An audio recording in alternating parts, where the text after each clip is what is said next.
I think Notre Dame did a great job on draws. They used their bodies really well, so it looks kind of legal because they just kind of smash you with their bodies and not swinging their sticks. But clearly we need to be a little bit bigger and stronger and hold our ground better than that.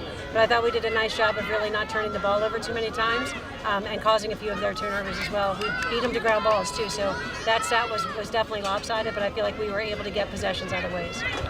Are they just a tough match? I know some teams match up better with others. Is that just a particularly tough matchup for your group? Looking back, now 2 games into it, I would say that we don't match up that well with Notre Dame. I think clearly we did a much better job today. I think we did a much better job with our defense. We changed some things there. And our attack, for whatever reason, they were tentative. They were tentative with how they pass it, with how they cut, and then obviously how they went to goal as well. I think everybody has a moment that they would like to redo and shoot from a better spot or with more accuracy.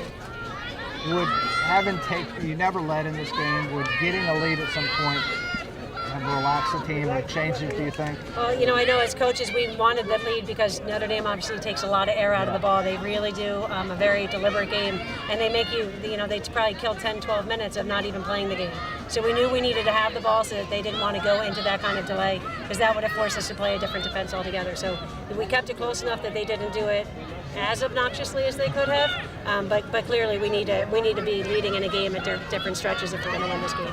Rachel kind of kept you in the game at times with some big saves, and the defense looked like they played a lot better than in that first meeting. Are there some takeaways? Right. I think Rachel made some big saves, but I think her defense in front of her gave her a chance to make some of those saves. There was much better pressure on the ball, much better pressure on the cutters.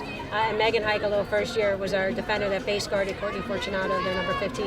And I think that made a huge difference. She's 0 for 6 in the game and has just 1 assist. So Megan playing that base guard defense really did a nice job. But I think our defense today did enough. Rachel made enough saves, and the defense made them easy for her.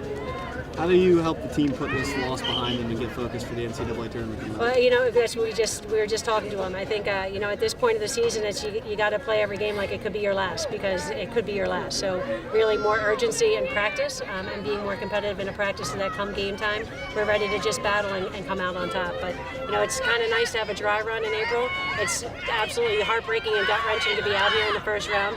But I give a lot of credit to Notre Dame. I think they played a nice game and they did just enough. Does it sting a little bit more getting knocked out on your home field, knowing that you only get 1 day here? I mean, clearly, yeah. I mean, being at home and losing is tough, but I think there's so many great teams in the ACC that is always a very real possibility. I think just getting knocked out, no matter what state you're in or what field you're playing on, is a big sting. I was going to say, is there still a chance you can get a home game, or is that the hope? I think so. I think had we won today, we probably would have been a top 6. I think we're still looking at a top 6, top 8, but we're probably more looking at a first-round game instead of that bye. But so many more games and conferences have to still play. I mean, we've done a nice job. We do have a couple of really big wins and just quality losses. So I think we're still in the hunt for a top spot.